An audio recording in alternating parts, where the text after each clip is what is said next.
engkau bebas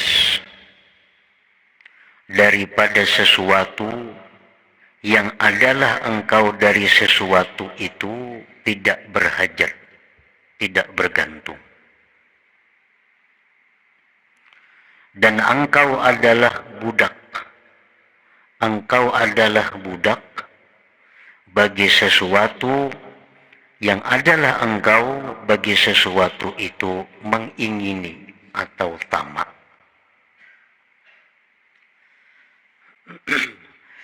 Nah, para muhibbin rahimakumullah, artinya kita ini merdeka. Arti merdeka itu tidak terkekang, bebas daripada sesuatu yang kita tidak memerlukan kepada sesuatu itu. Nah, kita kada perlu lawan sesuatu itu, maka kita bebas daripadanya.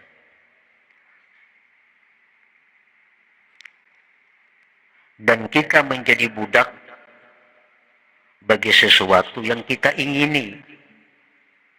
Kita menjadi budak bagi sesuatu yang kita ingini. Kita ingin sesuatu, maka kita kejar sesuatu itu. Dan kita tunduk patuh kepada sesuatu yang kita ingini itu. Jadi orang yang tamak, maka dia merupakan budak bagi yang diingininya. Orang yang tamak dengan harta, dia budaknya harta. Siang malam, pagi sore, dia kejar harta itu. Orang yang tamak dengan jabatan, dengan kedudukan, siang malam, dia kejar kedudukan itu sampai dia dapatkan kedudukan itu. Nah, itu adalah hambanya, budaknya kedudukan, budaknya harta. Qala Nabi sallallahu alaihi wasallam, iyyakum wattama' fa innahu faqrun hadir. Aku takuti kamu bersifat tamak. Karena tamak itu adalah merupakan fakir yang ada. Bagaimanapun orang itu banyaknya punya harta, kalau dia masih tamak, dia itu sebenarnya adalah orang fakir. Dia itu sebenarnya orang yang fakir. Orang yang tidak mempunyai harta, tetapi hatinya kaya, tetapi hatinya tidak tergantung kepada selain Allah. Itulah yang disebut dengan ghinal qalbi, kayanya hati seseorang dari selain Allah Subhanahu wa ta'ala. Wa qala an-nabi sallallahu alaihi wasallam, man kanat niyyatuhul akhirah jama'allahu syamlah wa ja'ala ghinahu fi qalbihi wa atathu ad-dunya wa hiya ragimah. Wa man kanat niyyatuhu fid dunya farraqallahu alaihi amrah wa ja'ala faqrahu baina 'ainaihi wa lam ya'tihi minad dunya illa ma kutiba lahu. Rasulullah sallallahu alaihi wasallam bersabda, barang siapa mengingini akhirat,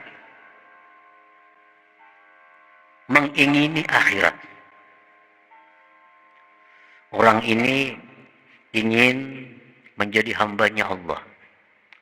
Orang ini ingin dapat keridhaan Allah. Orang ini ingin masuk surga. Itu yang diingininya. Maka Allah himpunkan baginya perkara yang tercerai-berai, dan Allah jadikan kekayaannya di dalam hatinya, dan dunia akan datang kepada dia dalam keadaan menyerah dan hina. Orang yang hidupnya ini niatnya, keinginannya akhirat. Orang yang hidup itu pikirannya adalah bagaimana dia mempunyai bangunan, mempunyai gedung di dalam surga. Ini pikirannya. Orang ini berpikir, berkeinginan bagaimana caranya supaya aku punya gedung yang megah tapi di surga. Nah, itu pikirannya. Nah, orang ini akan didukung oleh Allah. Segala urusan-urusan yang tercerai-berai menjadi satu, menjadi mudah. Dan hatinya dikayakan oleh Allah. Dunia yang dijatahkan untuk dia akan datang hina menyerah kepadanya. Dan barang siapa keinginannya itu pada dunia. Nah, orang ini hendak berisi rumah nang megah nang mewah tapi di dunia. Hendak berisi kendaraan nang baik nang mewah tapi di dunia. Hendak mempunyai kebun ternak nang banyak tapi di dunia. Farraqallahu alaihi amrah, Allah cerai-beraikan atasnya urusannya. Dan Allah jadikan kepakiran di hadapan matanya dan tidak datang kepadanya dunia kecuali yang sudah ditetapkan baginya. Jadi artinya orang-orang yang mengingini duniawi ini akan selalu sibuk karena urusannya tercerai-berai. Dan selalu merasa fakir, merasa kada cukup. Dan dunia yang diberikan Tuhan kepadanya kada berubah daripada apa yang ditetapkannya di dalam Lauhil Mahfuz di masa azali dahulu kala.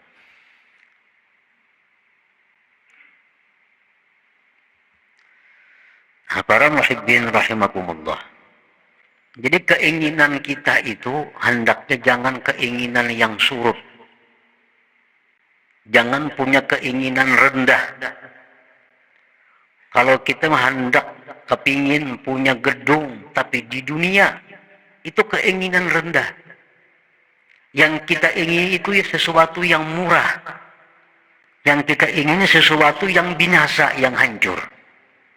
Tapi kita tingkatkan keinginan kita itu kepada gedung-gedung yang di surga yang kita miliki. Mobil-mobil mewah di surga tapinya. Apabila kita demikian pikiran kita, demikian keinginan kita, dunia itu akan datang sendirinya kepada kita tanpa susah payah mencarinya. Nah, para muhibbin rahimakumullah. Qala Nabi sallallahu alaihi wasallam, "Man asbaha wad dunya akbaru hammi, yulzimullah ta'ala qalbahu thalatha khisal. Hammun la yanqati'u abada, wa syughlun la yatafarraju minhu abada, wa faqrun la yablughu muntahahu abada." Rasulullah Shallallahu Alaihi Wasallam bersabda, barang siapa berpagi-pagi dunia yang menyita pikirannya. Artinya orang ini bangun guring, imbas sembahyang subuh, itu sudah memikirkan tentang urusan-urusan duniawi, urusan-urusan yang kada dibawa mati artinya. Maka orang seperti ini Allah lazimkan di hatinya 3 perkara. 1, hammun la yanqati'u abada, kerisauan yang tidak putus selamanya.